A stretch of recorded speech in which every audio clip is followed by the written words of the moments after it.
Alain Soral me répond. Alors vous allez me dire que la dernière fois je vous ai bien eu, je vous ai dit ça, et c'était un article d'égalité et réconciliation. Bah, cette fois-ci c'est dans un live où il me traite de petit MERDEUX qui fait le malin et qui est inculte. Il me répond sur Kluskar, alors il raconte n'importe quoi. Il se défend d'être un petit bourgeois, d'avoir une idéologie petite bourgeoise en invoquant le gaullisme, qui est probablement l'idéologie petite bourgeoise la plus connue de France et de Navarre.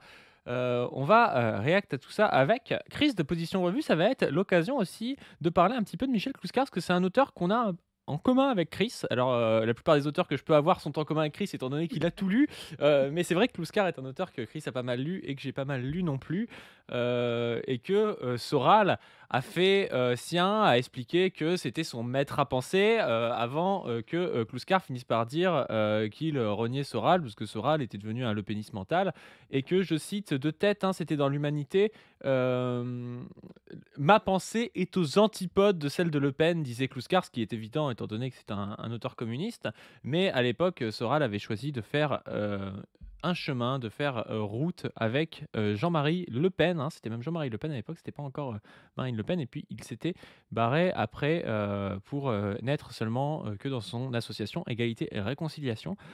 Alors, on va mater ça avec Chris de Position Revue. Chris, est-ce que tu m'entends? On ne te voit pas encore. On va te voir dans 2 secondes. T'entends en Voilà. tout cas. Tu m'entends, c'est bon? Je Est-ce que, t'entends. est-ce que ça va bien? Ça va nickel. T'es prêt pour react à ça? Est-ce que tu as révisé ton Kluskar? Bah, j'ai révisé mon Kluskar, j'ai lu Kluskar toute la nuit.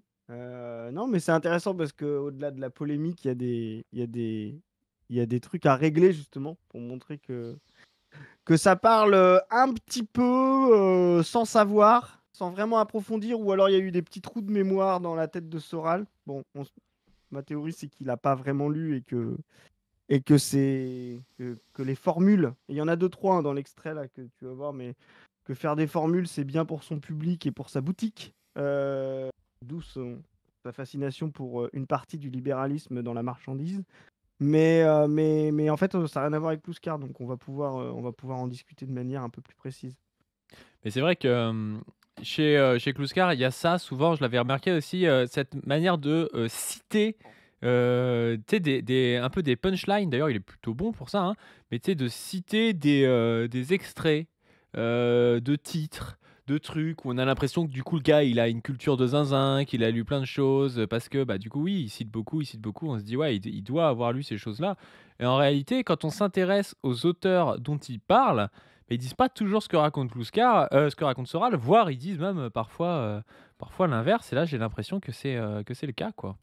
Bah, Donc je- vas-y, ouais. non mais clairement, mais je vais être sincère, moi j'ai aussi lu Kluskar pour ça, pour voir vraiment si c'était ça m'intéressait les polémiques Kluskar Soral et la réponse que Kluskar a fait, et ça m'intéressait de savoir justement si Kluskar était vraiment un soralien mental comme toi tu dis. Bon bah, quand on rentre dans l'œuvre de Kluskar, on se rend compte que c'est un petit peu plus sérieux que ça. D'ailleurs, je crois que tu parles de Kluskar qui avait fait une réponse. Je crois que Monville avait dû faire une réponse à Soral aussi pour critiquer Soral, qu'il a jamais apprécié. Donc non, on va se rendre compte que bah oui, la façade de la boutique Soral est très attrayante en termes de concept. Quand on rentre dedans, on se rend compte que bon, rien n'est fait maison, hein. Tout est artificiel et tout est préfabriqué pour le consommateur neuneux. Allez, on est parti. Donc c'est dans un live de 5h38 de géopolitique profonde. Alors je remercie la personne qui nous a envoyé ça, parce que sincèrement, regarder un live de géopolitique profonde de 9h, de 5h38, ça fait très très très mal. C'est à 3h12 environ. Je vais vous mettre un peu l'extrait de manière un peu longue, sinon on comprend pas trop ce qu'il raconte. Il va nous parler en fait de l'opposition entre socialisme et libéralisme, et dire qu'il faut un peu des deux, évidemment. On est dans le ni droite ni gauche, on est dans le ni socialiste ni libéralisme, mais socialiste et libéralisme. On est dans la troisième voie, un classique chez Alain Soral. Et la main mise sur tout ce qui est régalien. Bah, c'est ce que je dis, t'as vu sur le libéralisme aussi, tu sais, le débat libéral-socialiste. En réalité, dans l'économie réelle, il y a des secteurs qui doivent être complètement socialisés et puis des secteurs qui doivent être complètement libéralisés, tu vois. Il faut que... J'adore déjà comment il pose ça, tu vois. Et ça marche aussi sur les gens qui sont pas très, très politisés, je pense. En réalité, dans l'économie réelle, tu sais, Ouais. ça sort de nulle part, tu sais, ça sort de lui, en fait. Alors, Normalement, c'est comme ça. et surtout, juste pour quand même mettre un petit peu de solide derrière, un peu de réel, tout le rapport de Soral dans sa vie réelle, hein, quand il parle de vie réelle, c'est d'avoir échappé au monde de la production. Quand il parle de Kluskar et qu'il parle du frivole et du sérieux, toute la vie de Soral, de quand il est parti de sa famille petite bourgeoise, quand il était jeune, fréquenter les milieux parisiens, les bars, etc., faire des sorties avec Matzneff, Bec BD, rencontrer Ardisson, toute sa vie, ça a été d'échapper au monde de la production concrète et de trouver des subventions, des éditeurs, etc., pour pouvoir vivre de son baratin et de son blabla. Et puis maintenant, il vit de son baratin et de son blabla avec la boutiquerie. D'accord? Donc, quand il parle de production concrète, de la planification du monde industriel, c'est toute sa vie à lui a été d'échapper à ça. Donc, c'est assez amusant d'un boutiquier venu du monde du frivole, de la télé, de C'est mon choix avec Evelyne Thomas, de Thierry Ardisson, de venir dire aujourd'hui, moi je suis dans le réel, je connais le truc, alors qu'il n'a jamais travaillé de sa vie. Il n'a jamais travaillé, n'a jamais rien produit. Même l'économie de contre-culture, c'est de publier des livres qui sont dans le domaine public et qui devraient, par définition, dans une économie socialisée, être accessibles gratuitement. Donc, il n'y a aucune plus-value dans la production soralienne, il n'y a aucune production, il n'y a aucun rapport au monde du travail, au monde du sérieux, comme le disait Kluskar, au monde de Héphaïstos, de Vulcain. Voilà, donc c'est amusant quand il vient faire ça. Non, c'est marrant, c'est vrai que moi j'en ai quelques-uns des livres de contre-culture, notamment ceux de Kluskar, qui ont été réédités chez Contre-Culture. Tu sais, tu as. Comment ça s'appelle celui sur le mythe de Tristan et Iseut? J'ai perdu le mot. J'ai perdu. À part si tu veux rajouter une couverture avec un dessin un peu joli d'ailleurs, il y a rien. Tu vois, y a pas vraiment d'introduction longue, d'un appareil de notation et tout ce qu'on attend d'un éditeur, hein. Quand tu vois le travail, par exemple, que va faire les éditions sociales quand ils republient des livres déjà publiés, comme par exemple Le Capital, mais où ils retraduisent le bouquin, où il y a tout un appareil critique et tout dans le bouquin, ça, c'est un travail d'éditeur. Ça, là, on est dans le sérieux.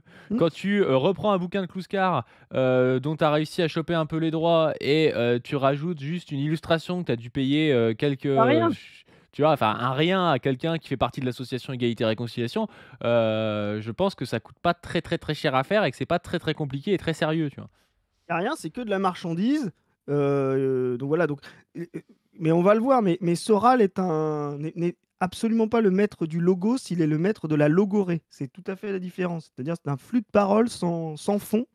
Exactement quand lui-même parle du travail et du monde industriel et de l'économie réelle. C'est-à-dire tout un monde auquel il a essayé d'échapper et de trouver une forme de parasitisme autour de ça. Donc gardez ça en tête parce que c'est toujours drôle quand un type qui a toujours été du côté de la fête, du frivole, écrit justement sur, drague, tout ce de la drague, etc.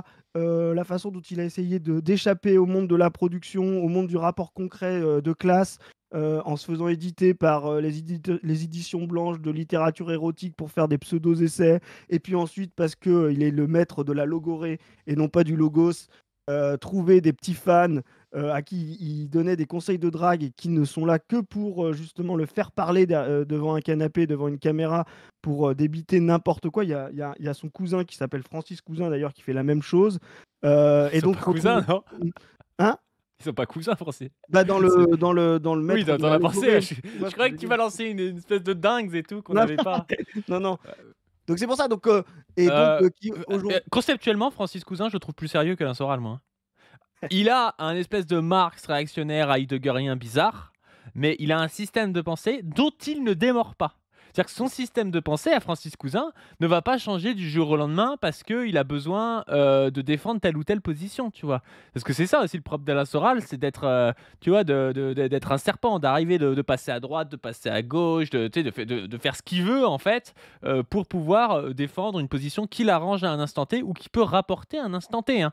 On se souvient de son avis sur la Covid, là, c'était ça n'existe pas. mais c'est un virus humain. Je sais plus si c'était sur le sida ou sur le Covid qui disait ça, tu vois? C'était à la fois le virus n'existait pas, mais à la fois le virus, en fait, existait et a été produit par des humains. Donc tu comprenais rien à ce qu'il racontait, tu vois? Ouais, non, mais Mais ça lui permettait, du coup, de draguer un peu dans tous les sens en sortant toutes les théories du monde.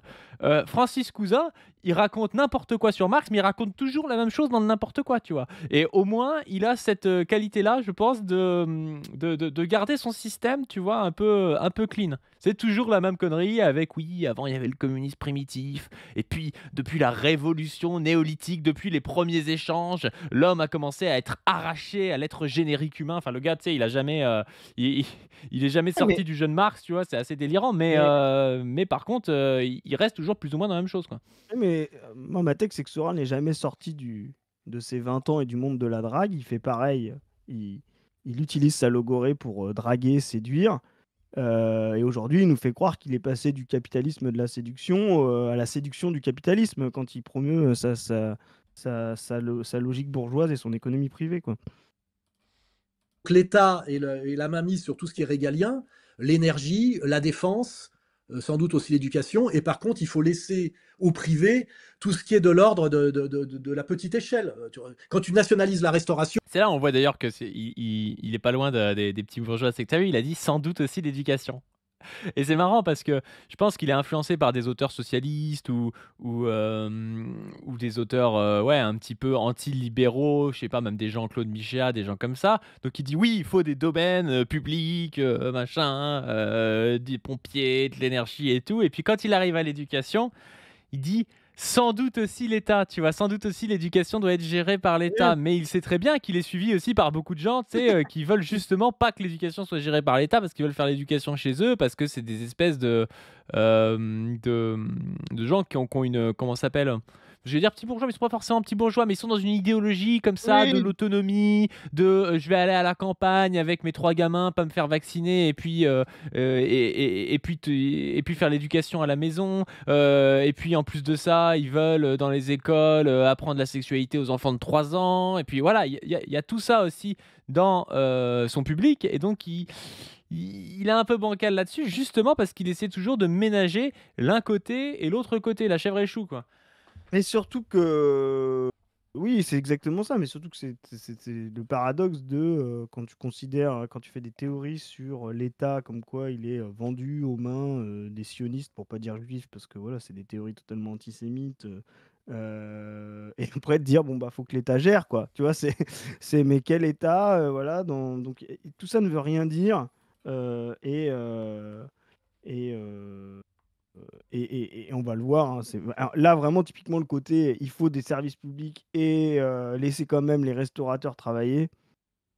Bon, c'est du... Enfin, je veux dire, c'est n'importe quel cadre moyen, à peine formé, les républicains pensent comme ça, quoi. Enfin, c'est vraiment... Bah, bien sûr. On va écouter. Vraiment, le mec il dit, moi je suis là dans l'économie réelle, concrète, je suis un des plus grands critiques de ces 20 dernières années, voilà, Alain Soral, et le type il a un rapport à l'économie politique qui est du niveau du programme des Républicains, quoi. Bon, pas de problème, hein. privé, tout ce qui est de l'ordre de la petite échelle. Quand tu nationalises la restauration, on bouffe plus que des patates et de la merde. On le sait très bien. Ça s'appelle l'expérience des pays de l'Est, tu vois. Mais Alors, je pense que l'expérience des pays de l'Est, bon déjà, c'est aussi l'expérience de pays qui ont eu du mal à relancer de la production parfois après la guerre civile, dans les années, de 1917 à 1900, je sais pas 20, 21, 23. Et donc oui, c'était compliqué de bouffer, mais ça a rien à voir avec le côté nationalisation des restaurants ou je sais pas trop quoi. Je pense que c'était la dernière chose qui les inquiétait les restaurants quand tu pas trop de quoi bouffer. Mais aussi, c'est marrant parce que Surtout que faut rappeler que avant de passer de pas bouffer de la merde, même si c'est complètement faux, hein, mais faut passer à pas bouffer du tout. Tu vois ce que je veux dire? C'est des pays qui venaient de famines régulières. bien sûr, Donc c'est déjà une famine toutes les 4 ans pendant 1000 ans, hein. bouffer, c'était déjà pas mal. Et là, je demande à Soral dans sa logique de bouffer de la merde, c'est-à-dire de parasite petit bourgeois qui a envie de bien manger, de la bonne viande, etc., qui regarde le taux de mortalité entre 1905 et l'expérience soviétique. On verra comment justement l'expérience soviétique a quand même, dans les pays de l'Est, permis aux gens de bouffer déjà. et donc de mourir moins jeune. Donc, c'est vraiment. Là, on est vraiment presque dans la critique que vous faites avec Zoé sur les libertariens, quoi. T'as les mecs qui disent. Ouais. Enfin, on En, est de ce niveau-là quand ils parlent de l'expérience soviétique. Ça en plus rappelle que de ça, c'est très intéressant parce qu'il va dire oui, donc, la petite échelle ne pourrait pas, si elle est socialisée, ne pourrait pas bien faire, tu vois. Donc il est en train de te dire, si le restaurateur, il n'a pas derrière lui le taux de profit en tête, c'est-à-dire le fait de devoir avoir un restaurant rentable, s'il n'est pas mu par le fait de faire de la rentabilité sur les plats qu'il sert, il va faire de la merde. Ça n'a aucun sens. Tu peux très bien imaginer une société socialiste où quelqu'un a un restaurant où il a socialiste, ça veut pas dire que c'est l'État qui contrôle le menu que va faire le mec à midi. C'est pas ça. Par c'est contre, ça. ça veut dire que le gars, quand il fait à bouffer, il fait passer la valeur d'usage avant la valeur d'échange. C'est-à-dire qu'il se dit, je vais essayer de faire un truc qui est bon à bouffer avant de dire, je vais faire un truc plus rentable à bouffer, parce qu'en fait, si je mets de la viande qui vient du fin fond des pays de l'Est ou je sais pas trop quoi, ça va me coûter moins cher que mettre de la viande française avec des normes plus hautes, tu vois. Et donc, du coup, il va se retrouver à faire de la bouffe moins bien quand il est dans un système qui est mu par le profit que quand il est dans un système qui est mu par le fait de faire de la bouffe qui est bonne, tu vois. C'est juste ça la différence. En fait, ces gens pensent toujours que tu vas avoir un type avec une Kalachnikov qui va te dire qu'il faut que tu appliques le menu qui a été décidé par le comité central du parti dans ton restaurant. Tu vois, c'est pas ça une société socialisée, tu vois. Ça n'a aucun sens. Exactement, on va le voir en plus dans ce que dit Kluskar derrière. C'est-à-dire considérer que la décision du simple propriétaire du capital ou des petits propriétaires de capitaux vaut mieux que la décision collective. Bon, bah ça c'est la vision libertarienne. C'est mon outil de production, c'est moi qui décide. Et considérer que euh, la décision de chacun des individus dans leurs intérêts propres est bénéficiaire au collectif, oui, bah, c'est ce qu'on peut appeler le libéralisme. Bon, ce serait bien quand même de prendre, parce que ça c'est quand même la pensée des premiers libéraux comme Adam Smith, très intéressant. Bon, il y a quand même, quand on se revendique de Kluskar du marxisme comme Alain Soral, ce serait bien quand même de ne pas en rester à Adam Smith dans l'analyse du libéralisme. Ce sera un petit peu sérieux. Mais effectivement, on se rend compte que plus la boutique Soral tourne, hein, plus le taux de profit augmente, ben, plus le marxisme disparaît et plus la pensée libérale petite bourgeoise réapparaît. Là, c'est beaucoup plus matérialiste que sa logorée de 3 heures, hein.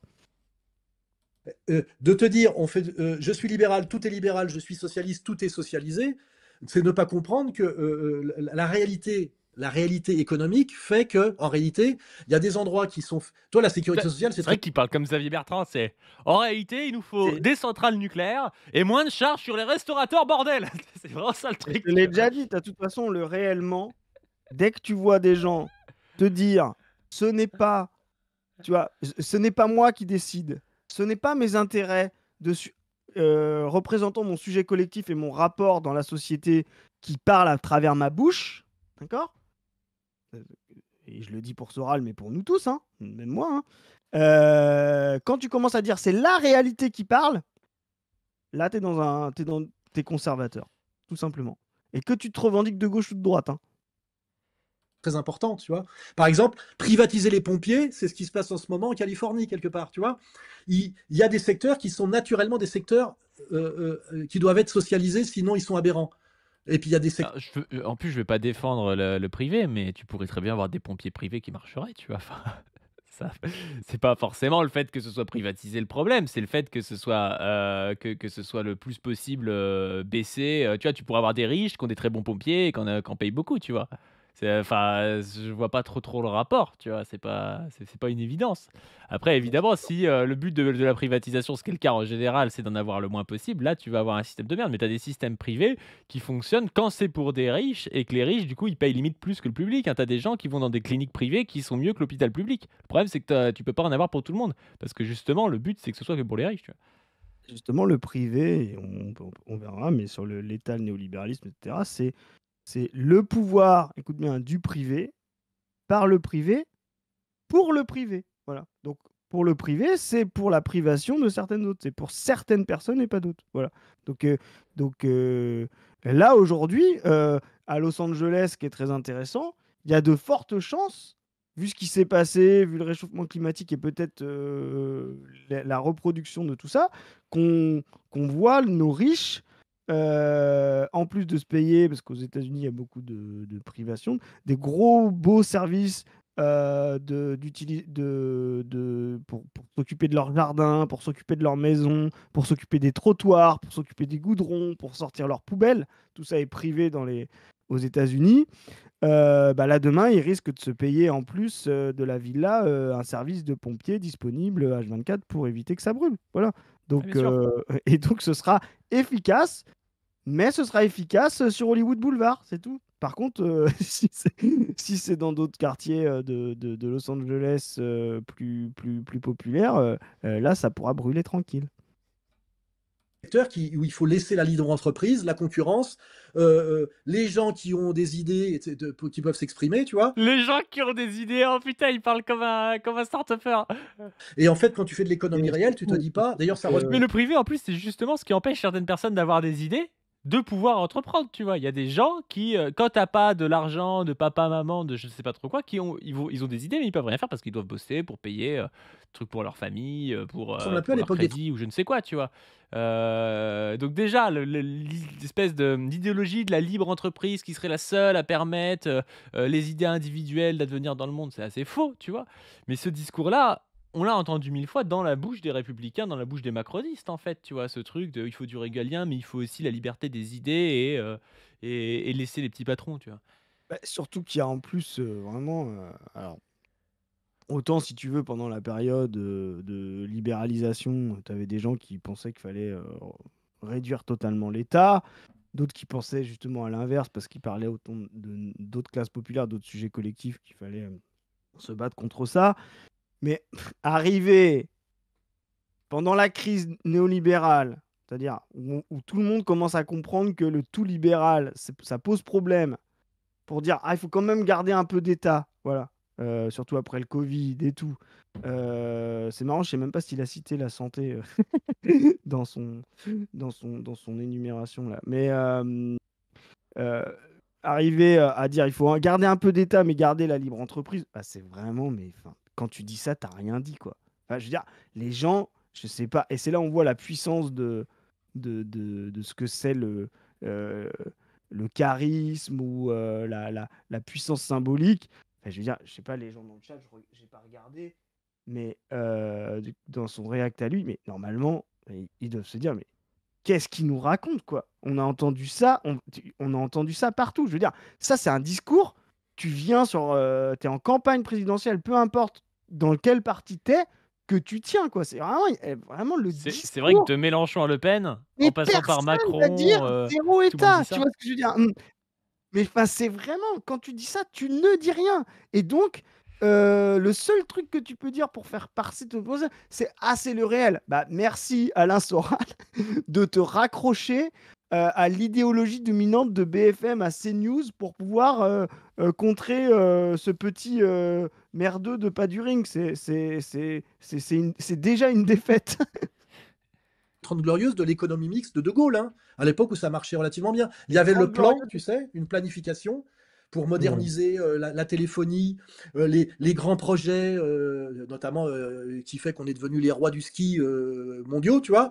Il y avait de la planification avec des plans quinquennaux, hein, et puis en même temps, l'économie libre, tu vois. Et en fait, c'est pas est-ce que je fais du tout social ou du tout libéral, c'est qu'est-ce qui doit être socialisé, En fait, il comprend pas que cette période gaulliste aussi, c'est un compromis entre la puissance du Parti communiste et puis la puissance des résistants de droite. Enfin, Alors c'est- moi, c'est- ça a aucun moi sens de ma dire tech, hein, ça en mode moi ma tech, ça se passait bien parce que c'était le gaullisme, tu vois. Enfin, Moi, ma tech, c'est que la France, j'ai déjà dit, hein, que la France est ça c'est intéressant, est le première expérience, enfin pas spécialement la première expérience, mais le gaullisme est une expérience du néolibéralisme en France. Les gens voient le néolibéralisme que de sa manière anglo-saxonne, Reagan, Thatcher, c'est-à-dire dans les années 70, très destructeur, etc. Le néolibéralisme est une pensée justement critique du libéralisme. Donc, si vous voulez revenir à ça, vous pouvez lire Serge Audier sur le congrès Lippmann, etc. Tout ça, ça a lieu à Paris en 38, je crois, 38 ou 39, justement pour, après la crise de 29, montrer que le libéralisme et que le marché ne s'autorégule pas. Et donc, il faut utiliser la puissance étatique pour pouvoir fabriquer, normer et construire du marché. Voilà. Entre la crise qui périclite, qui ira jusqu'à la Seconde Guerre mondiale et l'avènement du néolibéralisme, il y a eu toute une phase de reconstruction qui, elle, était un peu, en termes d'économie, la suite de l'économie de guerre, c'est-à-dire l'économie ultra planifiée. De Gaulle arrive dans les années 50-60 et il commence à voir les problématiques de l'économie ultra planifiée. C'est pour ça qu'il commence à avoir une économie mixte et il a des gens qui sont très libéraux avec lui, qui s'appellent Jacques Rueff, par exemple. Il y a la réforme Pinet qui est un petit peu voilà, sur le franc, sur le monétaire, etc. Donc toute l'expérience, et la RFA fait la même chose, hein, ordo-libérale, etc., technocratique gaulienne, est une expérience du néolibéralisme, c'est-à-dire un État orienté vers la performance du marché et vers la performance de la production industrielle et du marché. D'où la partie planification dirigiste, etc., qu'on peut avoir. Ça rentrera en crise ensuite, mais considérer De Gaulle comme différent dans le mode de production des années 60, c'est vraiment ridicule, parce que il fait exactement les mêmes politiques que toutes les autres économies occidentales, néolibérales, ordolibérales, le welfare state aux États-Unis, etc. Et ça annonce, ça c'est insuffisant, c'est déjà mieux pour la bourgeoisie qui commence à essayer de redégager de la rente parce que toute la période de planification était problématique pour elle. Mais c'est insuffisant, donc il faudra une étape encore après. Et c'est ça là-dessus, Soral n'est pas dialectique. Il dit ça marchait. Voilà. Après, il va te traiter de fixiste, mais ça me fait rire parce que ça, c'est fixiste en fait. Il comprend pas que quand tu fais intervenir l'État pour maintenir la rente de la bourgeoisie, elle en veut toujours plus. Hein. D'accord? Donc, à partir du moment où tu remets la bourgeoisie, qui était quand même sortie de la guerre un petit peu contenue dans son taux de profit et surtout dans sa rente à cause de l'inflation, etc. Bon, on pourrait parler de ça longtemps.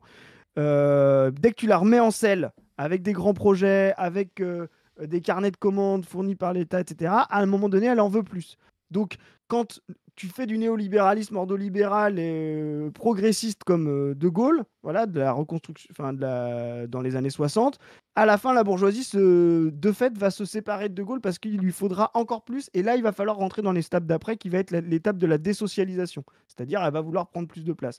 Donc, ça, c'est vraiment dire, ça marchait. Mais il n'y avait pas les forces contradictoires à l'époque, puis on est passé à toute autre chose par spontanéisme ou quoi que ce soit, c'est-à-dire l'après De Gaulle et limite 68 est un putsch contre De Gaulle parce que les forces en présence économique étaient anti-gaulliennes. Non, c'est faux et archi faux. Ce qu'a fait De Gaulle ne pouvait déboucher que sur ce qu'a fait Giscard d'Estaing dans les années 70 et sur le néolibéralisme. Donc il faut vraiment rien comprendre des forces productives et de leur évolution dialectique pour pouvoir considérer que ça marchait et que c'est parce qu'on a arrêté que ça marchait pas. Non, c'est justement parce qu'on a continué de faire ça que ça s'est transformé, quoi. Bah, c'est typique des pensées fixistes, idéalistes. Tu prends un moment de l'histoire, tu dis c'était bien à ce moment-là. Ça correspond d'ailleurs parfois à l'enfance des gens, c'est assez marrant ça, de dire voilà, là à ce moment-là ça marchait bien. Et puis en fait, si on faisait pareil tout le temps, ça aurait continué de marcher. Mais un jour, et là c'est là qu'on rentre dans l'idéalisme, un jour on a changé de politique. Et en fait, tout se passe comme si les gens avaient changé de politique. Un être conscient comme ça, un grain de sable, Napoléon s'est dit je vais changer de politique alors que ça marchait bien avant. Ça n'a aucun sens comme truc, tu vois. C'est évident qu'il y avait tout un tas de forces dans la société qui se jouaient, qu'à un moment donné, certains sujets collectifs ont pris plus de pouvoir que d'autres. On finit par réussir à écraser une résistance qu'ils n'arrivaient pas à écraser jusque-là, et que c'est comme ça qu'on a changé de politique. C'est pas parce qu'il y a juste un type qui a fait le choix de signer un décret qu'on a changé de politique. Alors de fait, dans l'histoire, ça passe aussi par le fait de signer un décret, tu vois. Mais si ça prend tout le mouvement de la société, c'est parce que la société était prête à suivre. Et si elle était mature pour suivre, c'est parce que cet État qui est fantasmé par Soral, par exemple, comme étant le bon État à un moment donné, a conduit au fait que ce soit mûr pour le changement d'État, tu vois. Donc en fait, là, on est dans quelque chose qui est pré-marxiste, pré-hegelien, tu vois. Enfin, c'est vraiment, C'est c'est vraiment très fixiste, quoi. C'est très fixiste, voire même idéaliste, parce que justement, quand tu n'analyses pas le développement des forces productives, bah, tu te retrouves à devoir expliquer les mutations de l'histoire par des volontés individuelles. Et là-dessus, Soral est là-dessus. Pourquoi De Gaulle, ça s'est arrêté? Ah, bah parce qu'il y a eu un putsch en 68 de Pompidou et de Cohn-Bendit main dans la main, tu vois. Et de la CIA derrière qui finance, tu vois. Enfin, ça, c'est un peu, ça, c'est l'idée, tu vois. Donc ça veut dire que le monde n'est qu'un pur produit de la volonté transparente à la réalité des individus. Le monde est toujours une production par la volonté, mais justement, ce que montre l'expérience marxiste, c'est que la réalité du monde ne va pas refléter simplement la volonté pure, claire et transparente. C'est-à-dire, les gens ne réalisent pas ce qu'ils veulent. Voilà, il y a un écart entre les deux. Et cet idéalisme, il aboutit au fait que dans la tête de Soral, si on refaisait comme sous De Gaulle, ça remarcherait, tu vois. Exactement. Alors que ça n'a Exactement. aucun sens. Sans comprendre qu'on n'est plus du tout dans les mêmes forces de production sociale, etc. Mais ce qui est drôle d'ailleurs, parce qu'en plus, quand il va parler ensuite les cols blancs et tout, justement, l'effet de Gaulle dans les années 50-60, enfin fin 50-60, c'est justement d'avoir mis au pouvoir la technocratie, c'est-à-dire le pouvoir des cols blancs, des ingénieurs et des grands projets, etc. Donc c'est vraiment la transformation des années 60, c'est vraiment cette transformation la sortie même d'un mode de production encore issu de 46, c'est-à-dire avec un appareil ouvrier organisé, des syndicats forts, etc. Les années 60, c'est vraiment la sortie, on va dire, d'un rapport de classe dans l'expérience, et c'est pour ça que les communistes se sont opposés à De Gaulle à juste titre, de l'expérience on va dire, pas de la cogestion, mais en tout cas du rapport de force dans l'appareil productif. Il y a beaucoup de grèves dans les années 40, 50, les gens l'oublient ça. Justement pour le confier à l'État. Tu vois, De Gaulle qui crée l'ENA, par exemple. Ça, c'est très intéressant. C'est De Gaulle qui crée l'ENA, justement pour le confier à la technocratie stato-capitaliste, quoi. C'est-à-dire, tu sais, dans le, dans le graphique, quoi. Les mecs qui sont tout en haut, milieu et droite, quoi. C'est-à-dire le haut fonctionnaire étatique et le haut cadre ingénieur dirigeant. Et ça, c'est De Qu'est-ce qui doit Gaulle être qui crée justement l'appareil productif dans les mains de ces gens-là. libéralisé? Et tu vois que très vite, la réponse, elle est concrète et objective. Et tu sors d'une lutte dogmatique pour faire de la Elle gestion est concrète et objective. La réponse, elle est objective, tu sais. Oh, mais tu peux enfiler Le des gars, il mots trouve comme les ça. objets, tu vois. intelligente. Tu vois ce que je veux dire? C'est tout. Voilà, c'est comme à un moment Et donné, le mec qui rappelez-vous, te les disent des Soraliens. crétins de marxisme. Ah, Ouais. attends, voilà. Mais rappelez-vous les Soraliens, quand vous verrez Xavier Bertrand, Édouard Philippe défendre du libéralisme pour certains et l'État pour d'autres trucs, vous allez voir tous les candidats à la présidentielle. Nous, on a dit qu'elle aura lieu en 2025, donc on continue. De la prochaine présidentielle 2025, vous allez voir tout le monde là, et vous pourrez vous dire, les Soraliens, ah, ils ont raison parce qu'ils disent comme Soral, si vous êtes fan de lui. Ouais. Xavier Bertrand a raison, il est dans le réel parce qu'il dit comme Soral sur l'économie. Qui croient être marxistes, qui me disent ouais, Soral, t'es un proudhonien, t'es un traître petit bourgeois. Je dis non, ça s'appelle ce qu'on appelle la métamorphose de la lutte des classes chez Kluskar, et qu'à un moment donné. Là, il commençait à balancer des concepts qu'il maîtrise pas trop. Alors moi, j'ai pas vu ta vidéo, mais tu le traites de proudhonien du coup? Oui, je dis qu'en gros, c'est pas pour rien qu'il s'est pris comme bras droit Pierre Debrac, qui a écrit sur Proudhon, sur le cercle Proudhon, tu vois, et que plutôt que d'être dans la lignée du courant communiste, tu vois, et plutôt dans la lignée de ce courant-là qui est plus anarcho petit bourgeois. Ouais, bien sûr, c'est tout. Enfin, pour moi, c'est juste, mais il devrait assumer en plus. Et puis il devrait. Mais surtout essayer qu'il de l'assume faire un peu. Ils passent leur temps à sucer tu vois, avec Proudhon. contre-culture, bon. tu vois, au lieu de. En plus, Ça s'appelle la devrait profiter, il devrait l'assumer un peu plus, c'est-à-dire essayer de faire ce que Proudhon avait fait, une banque du peuple, par exemple. Voilà, ça je sais pas si tu connais ça, mais voilà, qui assume son proudhonisme et qui récupère, on va dire, les choses qui pourraient être le plus révolutionnaires par rapport à sa position de classe et son sujet collectif de boutiquier aujourd'hui. Mais c'est Mais ça le truc, c'est que le gars dit: «Ouais, je suis pas prud'honet, un petit bourgeois, mais je suis pour quand même que, les petites entreprises, on les laisse tranquilles, qu'on soit libéral et pour qu'il y ait des trucs publics». Bah, je suis désolé, alors je sais pas si, Proudhon du coup, il serait pour des trucs vraiment publics, étant donné qu'il part plus du bas, tu vois? Mais, c'est quand même très petit bourgeois et un peu proudhonien, tu vois? Ce qu'il prône et ça me gêne pas, tu vois? Mais il faut l'assumer. Le problème, c'est que quand il s'agit d'assumer des choses, les petits bourgeois, en général, ils assument pas leur position de classe parce qu'ils savent que leur position de classe, elle est un petit peu parasitaire, tu vois? Mais c'est bizarre de c'est pas surtout de pas qu'elle l'assumer. elle est comme disait Lukács, ils ne peuvent que choisir. Ils dansent toujours jamais sur les mêmes sur les deux pieds. Ils n'ont pas de position de classe. Ils peuvent que choisir entre la bourgeoisie et le prolétariat. C'est pour ça que Soral va, soit si on le ramène à sa partie bourgeoise, qui est justement son mode de production et son rapport petit bourgeois et proudhonien à la société, qui peut même être révolutionnaire. Moi, j'y crois plus du tout. Je pense que ça pouvait l'être beaucoup plus à l'époque de Proudhon. On pourrait discuter de ça.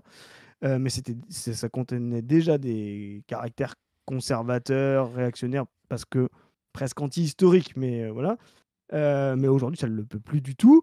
Donc dès qu'on lui rapporte à ça, bah, comme il essaye de se donner un vernis marxiste, etc., il se sent attaqué. Bah, ça prouve qu'en fait, il ne travaille pas les sujets, parce que normalement, s'il était vraiment sérieux là-dessus, il essaierait de développer, il essaierait pas de faire une réactualisation de Marx, vu sa position et vu l'économie mixte qu'il défend, avec, on ne sait pas trop si c'est du privé, des coopératives et tout, il devrait justement actualiser Proudhon. Alors que là, il se sent attaqué, comme quand tu te fais traiter de proudhonien à 18 ans sur les bancs de la fac. Bon, bah, ça donne une idée de sa maturité intellectuelle, quoi. C'est bizarre parce que, enfin, moi, quand on me dit: «Tu es marxiste», je réponds: «Oui», tu vois? Je réponds pas: «Non, enfin, c'est bizarre. Qui croient être marxistes, qui me disent: «Ouais, Soral, t'es un proudhonien, t'es un traître petit Puis pourquoi qu'ils croient être marxiste, tu vois?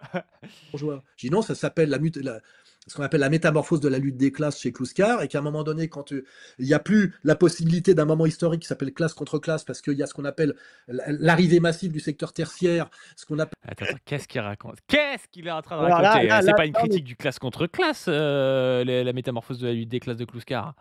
mais là, déjà, en plus, on est vraiment dans le bingo. Je place des concepts Ah ouais, pour les ouais, ouais. avoir, etc. Le classe contre classe, enfin, pour les gens, le classe contre classe, c'est la stratégie du Comintern sous Staline à partir de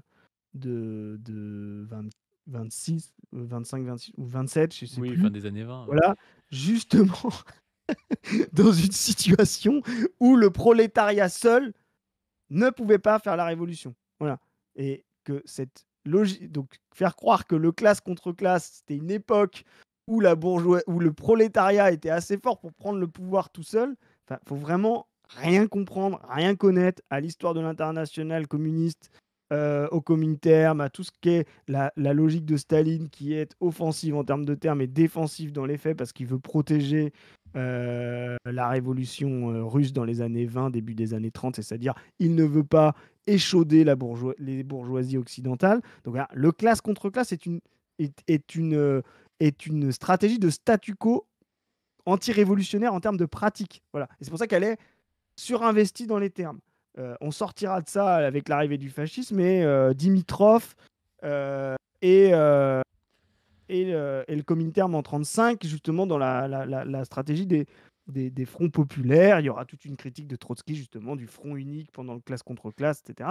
Donc, bah, c'est absolument catastrophique de sortir ça maintenant, justement pour aller citer des gens de la métamorphose de la lutte des classes, on va le voir après, mais qui viennent dire l'inverse, notamment Kluskar, et on l'a cité avant, hein, il y a eu Goldman, mais on pourrait en citer Serge Mallet, qu'on a cité dans un précédent live, etc. Justement, comment des marxistes conséquents des années 70-80 qui va citer, bah, il ne connaît pas Serge Mallet, je pense pas, mais, ou alors juste le nom, essaye justement de penser le salariat généralisé, et donc la capacité sur ce salariat à vraiment transformer l'appareil productif beaucoup plus que le salariat ouvrier Des qui années ne 20, ouais. pesait que 30%, 30 à 40% maximum de l'appareil productif dans les années 20-30, là où le reste était des propriétaires paysans et des propriétaires artisans commerçants. Donc, vraiment, c'est Puis ridicule. ça n'a rien à voir. Du coup, tu as un truc des années 80. Il dit que le classe contre classe, c'est plus possible à cause du secteur tertiaire. Parce que tu sais, il passe toujours le secteur tertiaire dans ses analyses, mais je sais pas Bah, trop ce que ça vient foutre là et tout. Encore une fois, le classe contre classe en général, quand on parle de ça, on parle de lutte contre le fascisme ou on parle de la période d'entre-deux-guerres, tu vois. Genre. Et là, il te parle de Kluskar qui, par les métamorphoses de la lutte des classes, serait sorti du classe contre classe, alors que Kluskar, je suis pas persuadé qu'il a sucé le classe contre. Enfin, moi, j'ai quasiment tout lu de Kluskar. Le seul que j'ai pas lu vraiment, c'est Chemin de la Praxis, là, le dernier, là, parce que je le trouve un peu chiant et tout. J'ai lu le début et tout, mais c'est un peu lourd comme écriture, je trouve. Enfin, c'est Ouais. toujours lourd chez Kluskar, mais ça m'intéressait un peu moins, on va dire. Mais voilà, c'est pas. Je sais pas, et je vois même pas de quoi il parle en fait. Et c'est aussi le problème de ce genre de gars, c'est comme il raconte des choses en citant des concepts qu'il ne maîtrise pas, en donnant un pseudo-sens derrière, mais qu'on comprend pas trop, on sait même pas vraiment à quoi répondre. Tu vois, il parle du classe contre classe, du C'est tertiaire, la des logique, métamorphoses de la quoi. lutte des classes, mais c'est pas ça le projet de Kluskar. Comme tu disais, le projet de Kluskar, c'est repenser comment le salariat qui a créé justement depuis les années 40 des couches intermédiaires et tout un tas de positionnements sociaux qui n'existaient pas dans l'appareil de production dans les années 20, quand il y avait juste, on va dire, une classe ouvrière, encore la petite bourgeoisie et la grande bourgeoisie. On a créé tous les ouvriers qualifiés, les ingénieurs, toutes les classes intermédiaires. Et c'est de penser comment il pourrait y avoir un sujet collectif de tout ce salariat généralisé qui pourrait un peu prendre le pouvoir. Il a aussi l'idée dans ça, de parlement du travailleur collectif, de tout ça, c'est-à-dire Ah, de bon, mettre bah, en marche ce salariat qui représente le nouveau prolétariat. En fait, c'est ça son travail d'actualisation de et de l'analyse résoudre marxiste.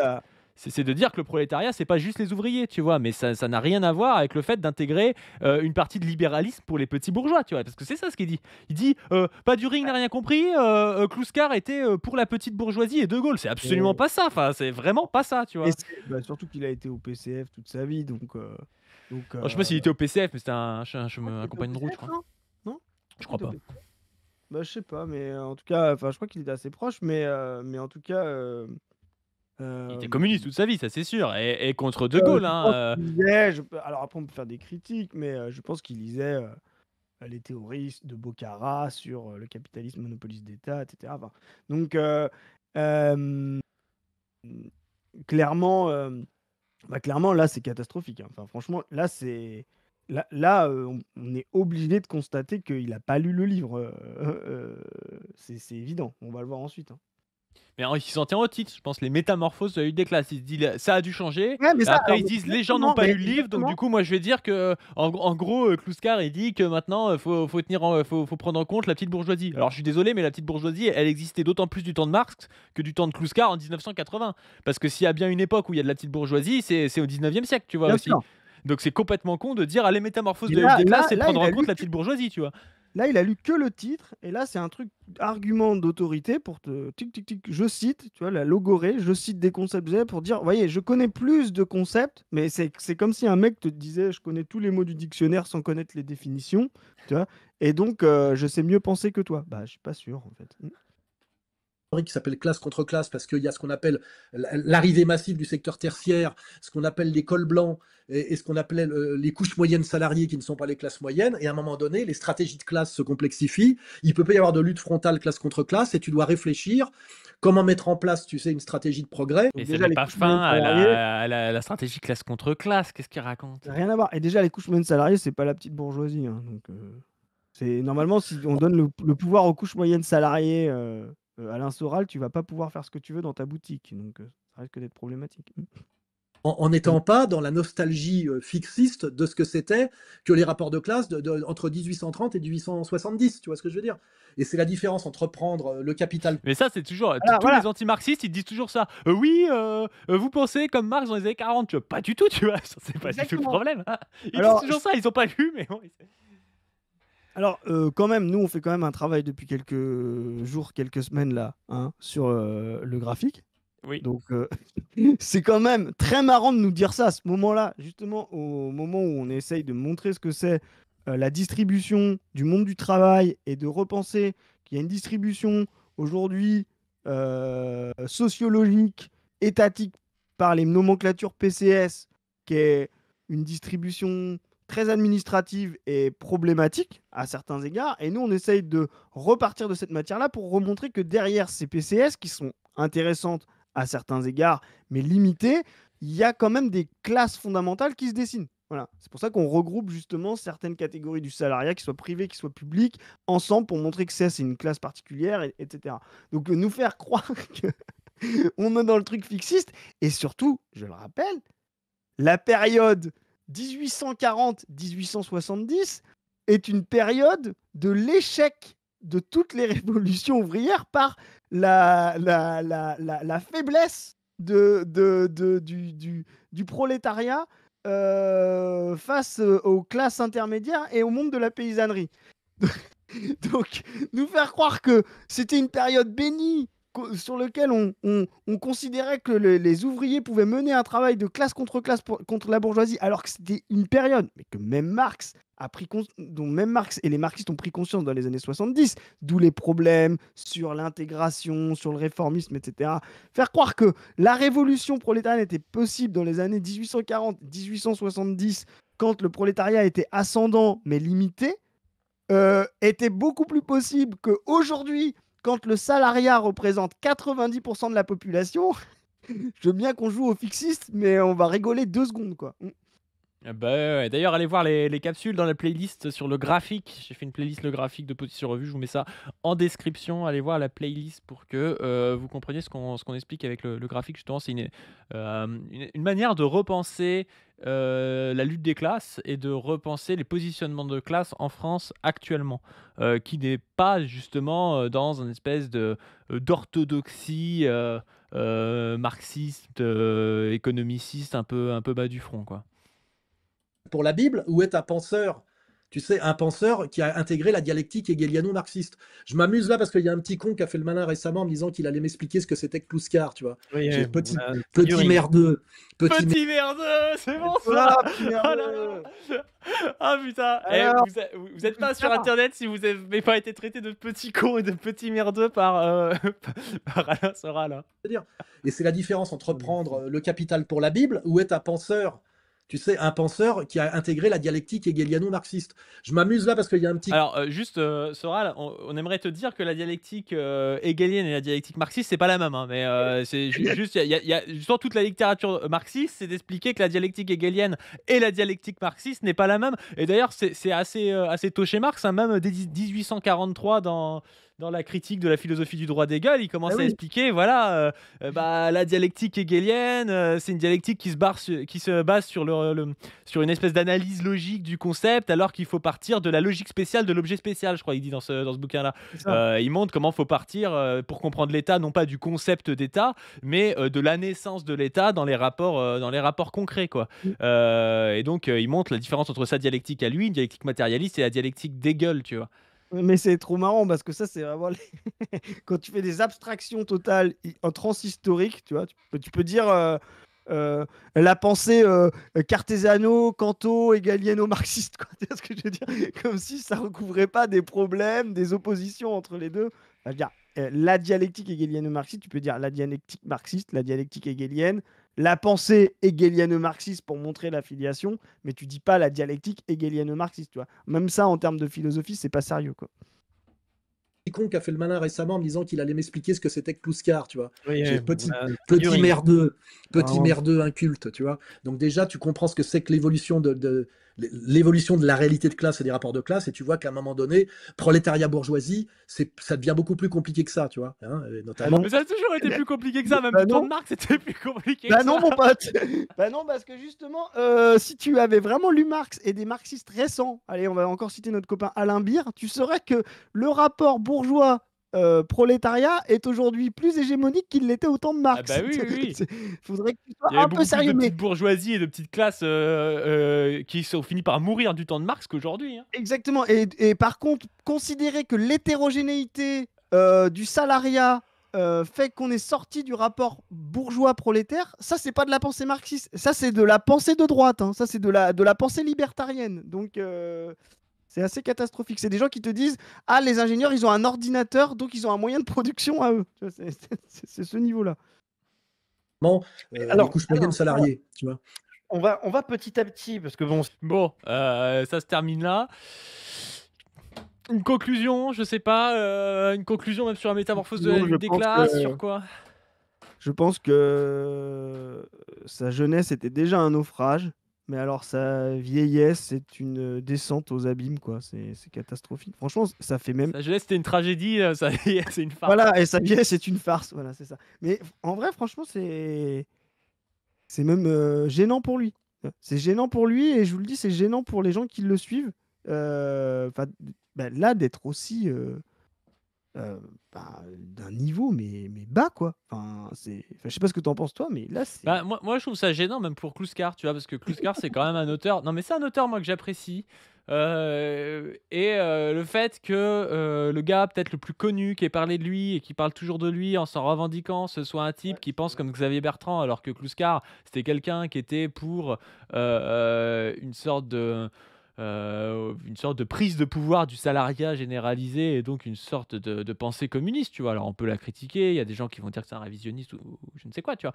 Mais voilà, qui était quand même dans la filière de la pensée, de la pensée marxiste.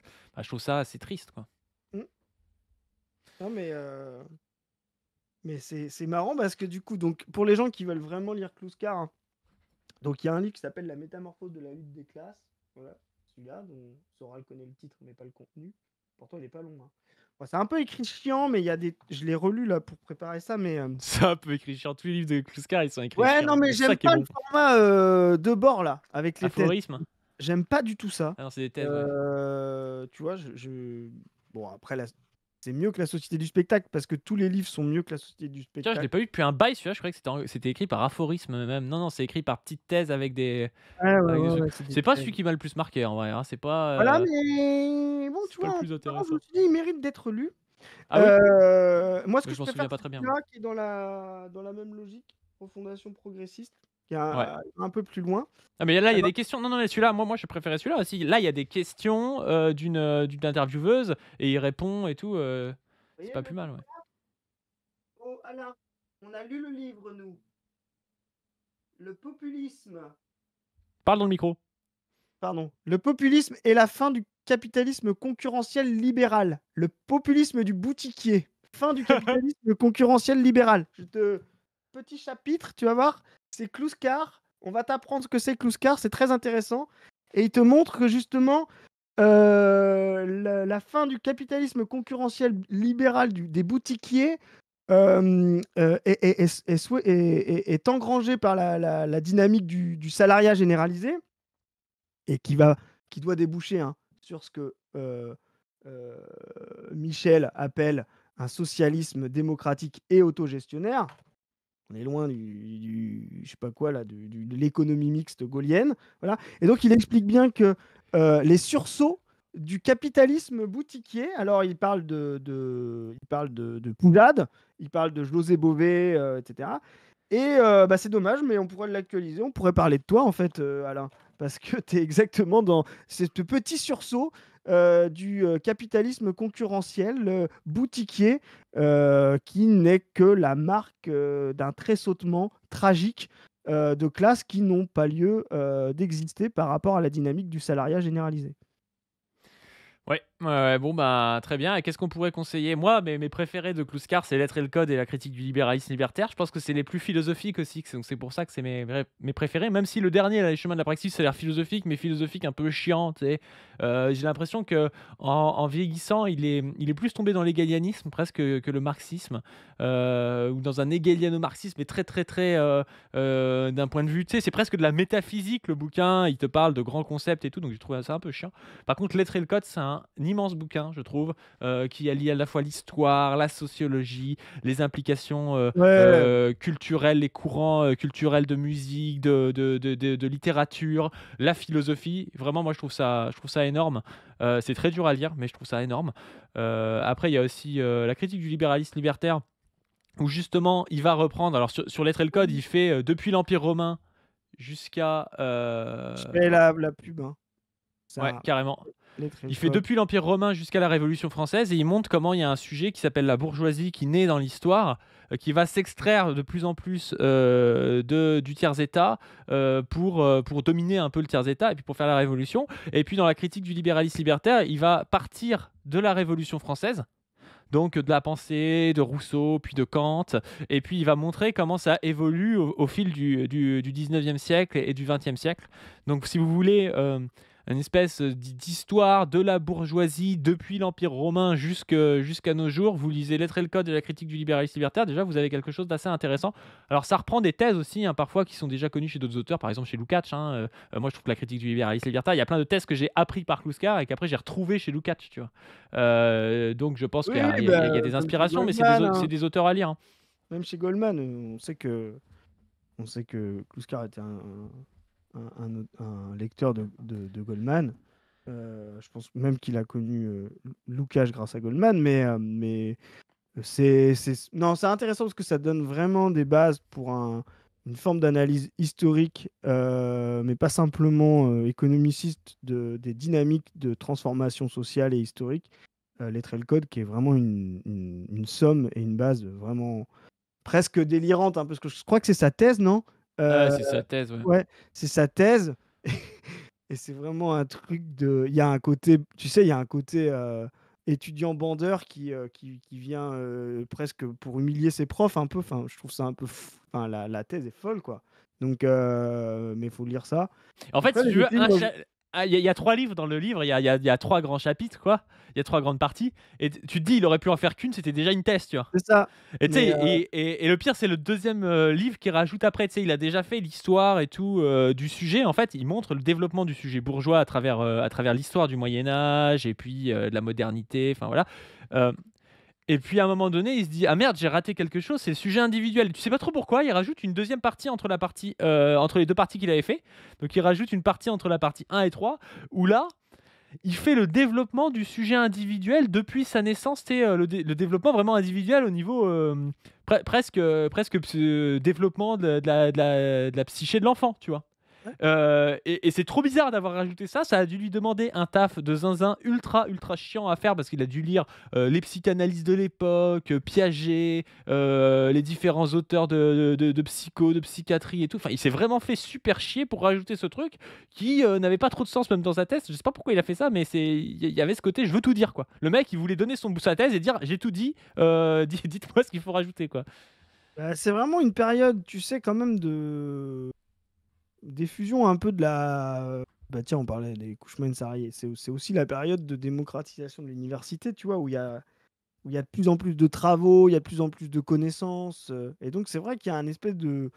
Avant comment dire, la respécialisation et la resegmentation de l'université beaucoup plus massive, entre la période vraiment très concentrée de l'université destinée vraiment qu'aux classes bourgeoises et la période après 45 de massification, tu vois, tu as l'émergence de Vincennes, etc.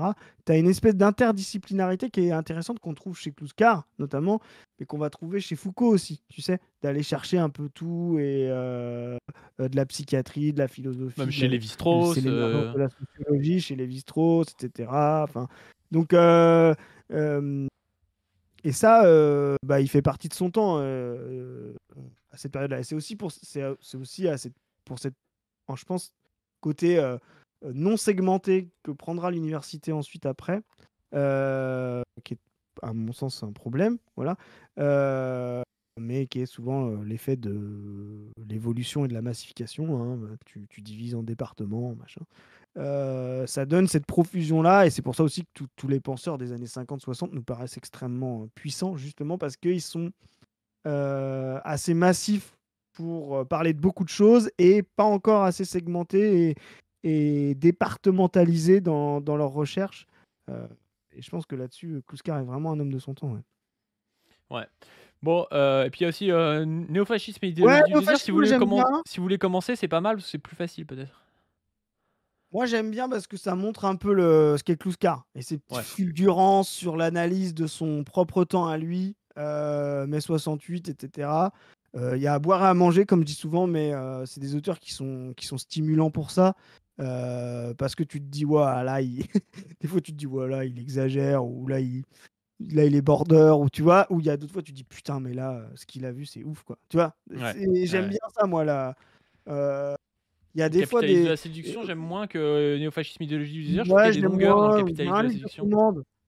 On dirait un livre de commande un peu, je trouve. On dirait un Bah, peu. on croirait un livre d'un mec qui a déjà théorisé le truc, mais Ouais, qui va le rethéoriser dans un c'est bouquin ça. un peu pour que ce soit Ouais, plus facile à donner à un éditeur en mode ça fait gros bouquin et tout. Enfin, c'est ça. moi j'aime moins.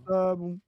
Euh, Et ouais, c'est pour ça, moi j'aime bien les livres. Il y a des fois l'hétérogénéité, des fois, ça donne quelque chose de faible, c'est-à-dire d'inégal. Voilà.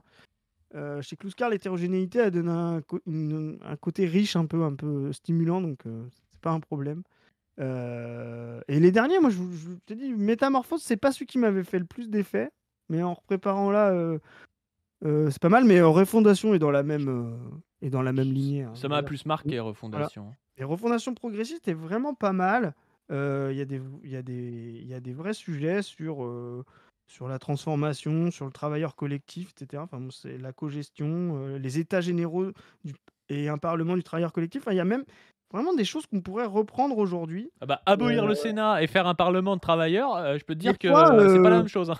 bah, tu vois, moi j'aimerais bien, on pourrait faire un truc là-dessus. Moi, je préférerais une proposition de la France Insoumise de faire les états généraux du travailleur collectif plutôt que de faire la constituante. Tu vois. Ça me paraîtrait un peu moins idéaliste Ah bah c'est sûr. comme construction politique, mais bon, ça peut donner des bons débats. Carrément. Bon, bah sur ce, je vous invite à vous abonner à la chaîne et à la chaîne principale, à donner sur le Tipeee pour qu'on puisse continuer à faire du montage, à faire des miniatures et tout ça. Je vous invite à vous abonner au Twitter de Position Revue, position-du-bas revue. Je vous invite aussi à aller voir le dernier numéro de Position Revue, l'Empire masculin, et à aller voir les épisodes sur le graphique dans la playlist sur le graphique sur cette chaîne, Yes, pas du stream. Et sur ce, je vous dis à il y a plus. trop de trucs. Yes, à plus. Salut!